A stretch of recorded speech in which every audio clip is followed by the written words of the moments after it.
Welcome to Bethlehem Bible Talks. Sapaan firman Tuhan dari hamba-hamba Tuhan Gemi Bethlehem. Kiranya firman Tuhan hari ini dapat memberkati kita semua. Shalom, selamat pagi. Kali ini tema renungan kita adalah pelayan yang terhormat dalam Ibrani 5 ayat 1-4. Menurut Wikipedia Ensiklopedia, istilah menteri berasal dari kata minister yang berarti yang melayani atau pemberi pelayanan. Seseorang mengatakan kepemimpinan adalah kesempatan untuk melayani.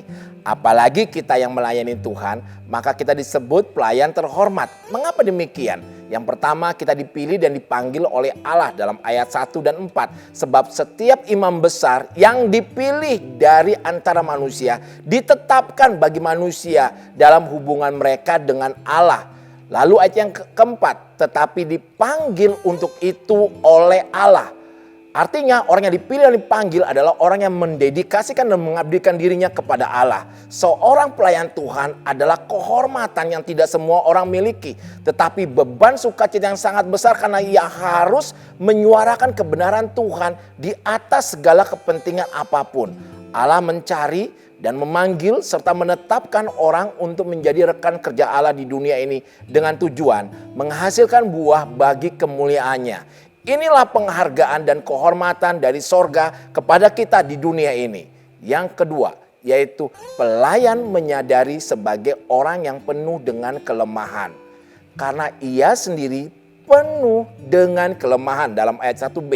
Lalu dalam ayat yang selanjutnya dikatakan ia harus mempersembahkan korban penghapus dosa atas dirinya sendiri. Sadar dan kenalilah kelemahanmu secara fisik, moral dan pikiran yang ada pada diri kita sehingga kita senantiasa mengakui segala dosa dan kelemahan di hadapan Tuhan setiap saat. Sebab itu dikehendaki oleh Allah sebelum kita melayani mereka yang penuh dengan kelemahan dan dosa dan membawa mereka kepada Yesus Kristus. Ia harus berusaha mencari rekan kerja Allah yang dapat menutupi kelemahannya dan meningkatkan potensi yang ada pada dirinya secara maksimal. Jadi orang yang jujur atas kelemahannya, maka kuasa Allah nyata dalam hidupnya. Yang ketiga, fokus utamanya adalah pelayanan kepada manusia agar mampu berbelas kasihan kepada mereka yang tidak paham dan yang tersesat, sebab dia sendiri dilingkupi kelemahan. Ayat yang kedua, sebagaimana Kristus datang mencari dan menyelamatkan yang terhilang, tujuannya adalah ia memanggil setiap orang berdosa untuk bertobat. Ia harus melayani dengan penuh kasih dan sabar kepada semua manusia yang berdosa agar mereka bertobat dan percaya kepada Tuhan Yesus. Inilah fokus utama pelayanan kita. Moto bagi para pelayan adalah people is our mission.